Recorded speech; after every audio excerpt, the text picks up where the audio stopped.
கோயம்புத்தூர்ல எலெக்ஷன் முடிஞ்சதும் எல்லாருக்கும் ஆட்டு பிரியாணியா? தேர்தல் முடிந்தவுடன் நிச்சயமாக பிரியாணி போடணும்னு சொல்லி சொன்னேன். இப்பதான் நியூஸ்ல வந்துச்சு மட்டன் பிரியாணியாம.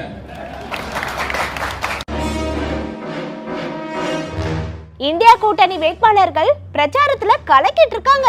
முக்கியமா தேனி தொகுதி திமுக வேட்பாளர் தங்க தமிழ்ச்செல்வன் அவர்கள் தீவிர பிரச்சாரத்துல இறங்கிட்டாரு. சத்தியமா அடிச்சு சொல்றேன், இந்தியா லெவல்ல ராகுல் காந்தி தான் பிரைம் மினிஸ்டரா வரப்போறாரு.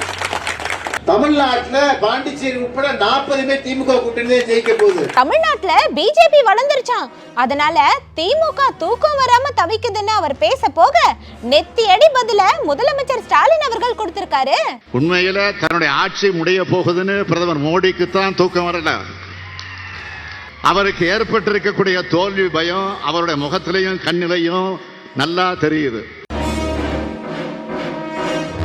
சொந்த கட்சி பெண் நிர்வாகிக்கு இப்படி பாலியல் தொந்தரவு கொடுக்கிற நபருக்கா மக்களவை தேர்தலில் போட்டியிட சீட்டு கொடுக்கணும்னு இப்ப அந்த கட்சிக்குள்ளேயே முணுமுணுப்பு எழுந்திருக்குது.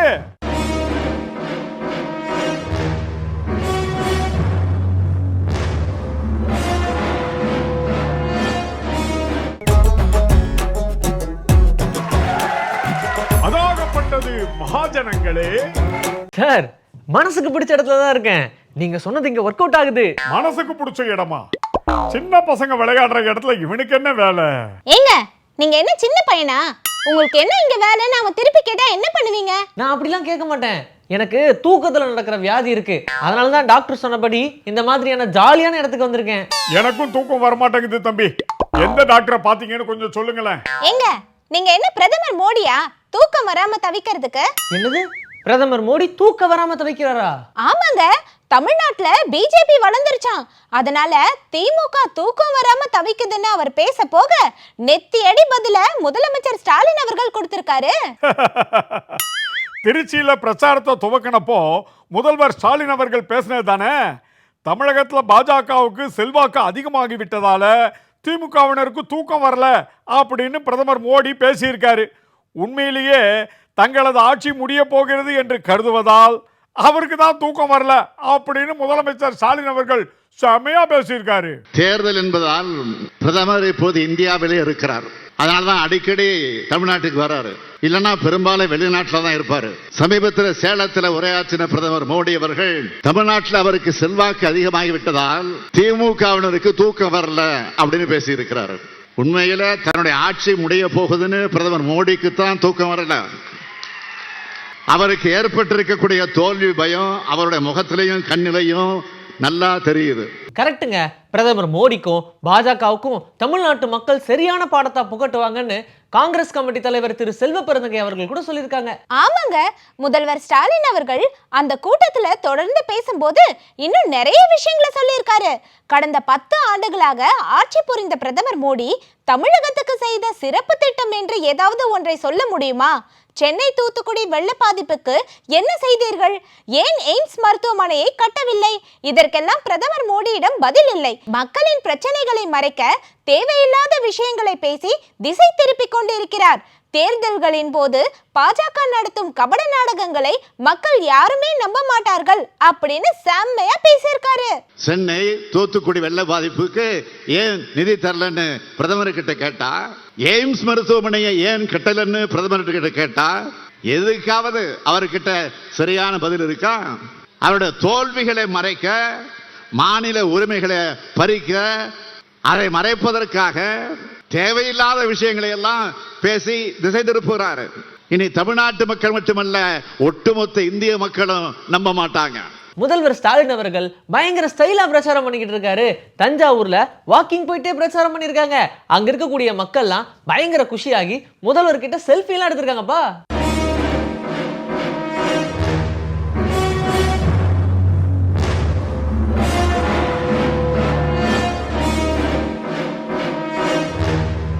ஆனா பிரதமர் மோடிக்கு என்ன செஞ்சு ஜெயிக்க போறோங்கிறதுல பயங்கர கன்ஃபியூஷன். அதான் ஒன்னொன்னா ட்ரை பண்ணிக்கிட்டு இருக்காரு. அவருக்கு உதவி பண்றதுக்காகவே அமலாக்கத்துறை, வருமான வரித்துறை, சிபிஐ எல்லாம் காத்துக்கிட்டு இருக்கு. பாஜகவுக்கு எதிராக செயல்பட்டுக்கிட்டு வராருன்றதுனாலேயே அரவிந்த் கெஜ்ரிவால் மக்களால் தேர்ந்தெடுக்கப்பட்ட ஒரு முதலமைச்சர்னு கூட பொருட்படுத்தாம தேர்தல் அறிவிக்கப்பட்ட பிறகு அமலாக்கத்துறை அவரை கைது பண்ணிருக்கு. இதுக்குதான் கடுமையான கண்டனங்களும் எதிர்ப்புகளும் கிளம்பிக்கிட்டு இருக்கே.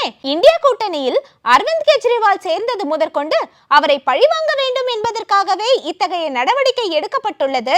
மக்கள் விரோத மோடி ஆட்சி விரைவில் அகற்றப்படும் அப்படின்னு தமிழ்நாடு காங்கிரஸ் கமிட்டி தலைவர் செல்வ பெருந்தகை அவர்கள் சொல்லியிருக்காரு. சார், எனக்கு ஒரு டவுட்.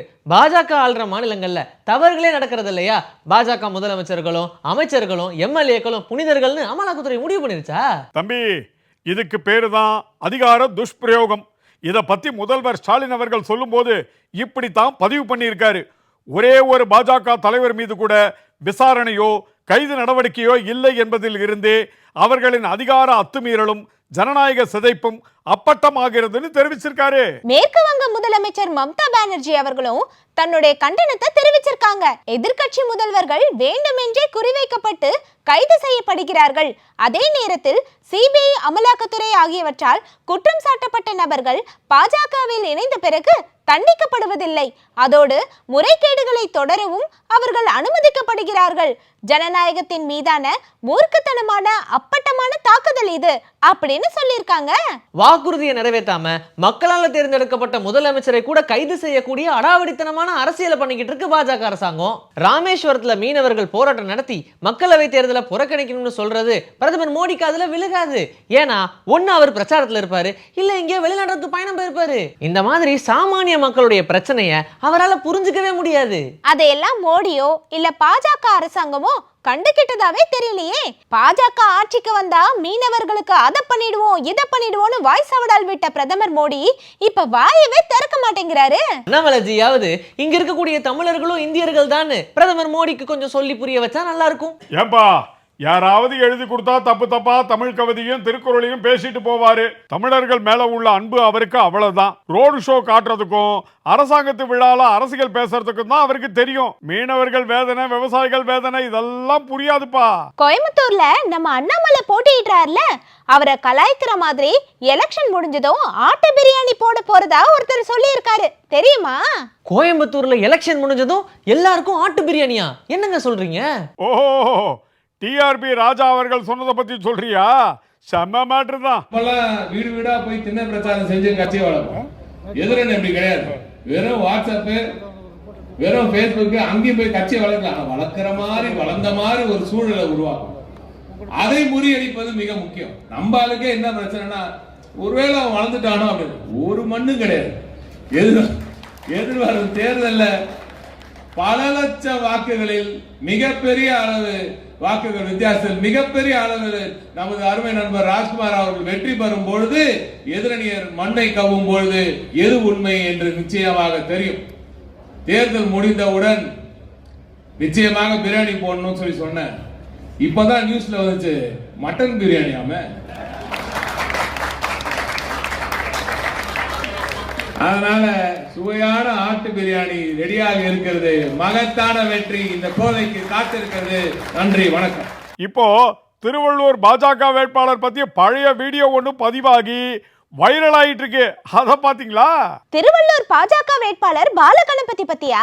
ஓ, இவரா? பாஜக பெண் நிர்வாகி சசிகலா புஷ்பாவுக்கு பட்ட பகலியே பாலியல் தொந்தரவு கொடுத்தவராச்சே. கரெக்டா சொன்னீங்க தம்பி. பாஜக மாநில பொதுச் செயலாளராக இருக்கிற பாலகணபதி ராமநாதபுரம் மாவட்டத்தில் நடந்த ஒரு நிகழ்ச்சியில பட்ட பகல்ல சசிகலா புஷ்பா அவர்களுக்கு பாலியல் இம்சை கொடுத்த காட்சி தான் இப்போ வைரல் ஆயிட்டு இருக்கு.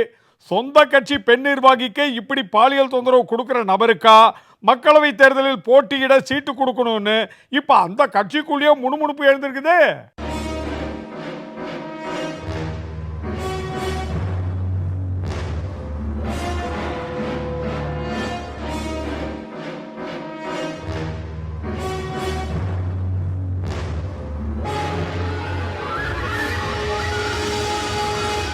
பாஜக வேட்பாளர்களோட லட்சணம் இப்படிதான் இருக்கும்.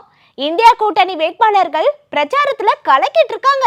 முக்கியமா தேனி தொகுதி திமுக வேட்பாளர் தங்க தமிழ்ச்செல்வன் அவர்கள் தீவிர பிரச்சாரத்துல இறங்கிட்டாரு. சத்தியமா அடிச்சு சொல்றேன், அடுத்த பிரதமர் ராகுல் காந்தி அவர்கள் தான் அவர் பேசியிருக்காரு. சத்தியமா அடிச்சு சொல்றேன், இந்தியா லெவல்ல ராகுல் காந்தி தான் பிரைம் மினிஸ்டரா வரப்போறாரு. இந்தியா கூட்டணியிலே ஜெயிக்க போது உறுதி. சவுத்துல மொத்தம் ஆந்திராவில இருந்து கேரளா வரைக்கும் 130 பாராளுமன்ற தொகுதி இருக்கு. ஒரு சீட்ல கூட பிஜேபி ஜெயிக்காது. வடகிழக்கு மாநிலங்கள்ல 33 சீட் இருக்கு, ஒரு சீட்ல ஜெயிக்காது. தமிழ்நாட்டுல பாண்டிச்சேரி உட்பட 40 திமுக கூட்டணியிலே ஜெயிக்க போகுது. உத்தரப்பிரதேச நம்புறாங்க, உத்தரப்பிரதேசத்திலே நம்ம 50 சீட்டு ஜெயிப்போம் இந்தியா கூட்டணி. எம்பி வேட்பாளரா போட்டியிட வாய்ப்பு கொடுக்கப்படலன்னு தான் காங்கிரஸ் கட்சியில சட்டமன்ற உறுப்பினரா இருந்த விஜயதாரணி பாஜகவுல சேர்ந்தாங்க. ஆனா பொன் ராதாகிருஷ்ணன் அவர்களை நிறுத்தி பாஜக அவர்களுக்கு பட்டநாமம் போட்டுருச்சு. விலவங்கோடு தொகுதி இடைத்தேர்தல்ல கூட அவங்களுக்கு போட்டியிட வாய்ப்பு கொடுக்கப்படல. ஏறி வந்த ஏனிய எட்டி உதைச்சா இப்படிதான் நடக்கும். சரி தம்பி, அந்த தூக்கம் பிரச்சனையை சரி பண்ற டாக்டரோட போன் நம்பரை கொடுங்க, நானும் அவர்கிட்ட பேசுறேன். உங்களுக்கு என்ன பிரச்சனைன்னு நீங்க அவர்கிட்ட போனீங்க? எனக்கு தூக்கத்துல நடக்கிற வியாதி இருக்கு, அதை சரி பண்ணலாம் தான் டாக்டர் கிட்ட போனேன். இப்போ அந்த வியாதி சரியாயிடுச்சா? சரியாயிடுச்சுன்னு சொல்ல முடியாது. தூக்கத்துல நடக்காம எங்கேயாவது உங்களுக்கு பிடிச்ச இடமா பார்த்து உட்காருங்கன்னு டாக்டர் சொன்னாரு, அதனாலதான். சரி, ராத்திரியில எங்க போய் உட்காருவீங்க? சார், எனக்கு நைட் டியூட்டி, அதனால நான் பகல்ல தான் தூங்குவேன். பகல்ல தூங்குவீங்களா? இப்ப தூங்காம இருக்கீங்களே? இல்லங்க, நல்லா பாருங்க, நான் தூங்கிட்டு தான் இருக்கேன். என்ன தூக்கத்துல நடக்காம இங்க உட்கார்ந்து உங்ககிட்ட பேசிட்டு இருக்கேன். ஆஹா, இது என்னடா புது மாதிரியா இருக்கு. அந்த டாக்டர் நம்பர்லாம் வேணாம் தம்பி, நீயே வச்சுக்க. சொல்லக்குட்டி, சீக்கிரமா இந்த இடத்த விட்டு முதல்ல கிளம்பிடுவோம். அதாகப்பட்டது மகாஜனங்களே,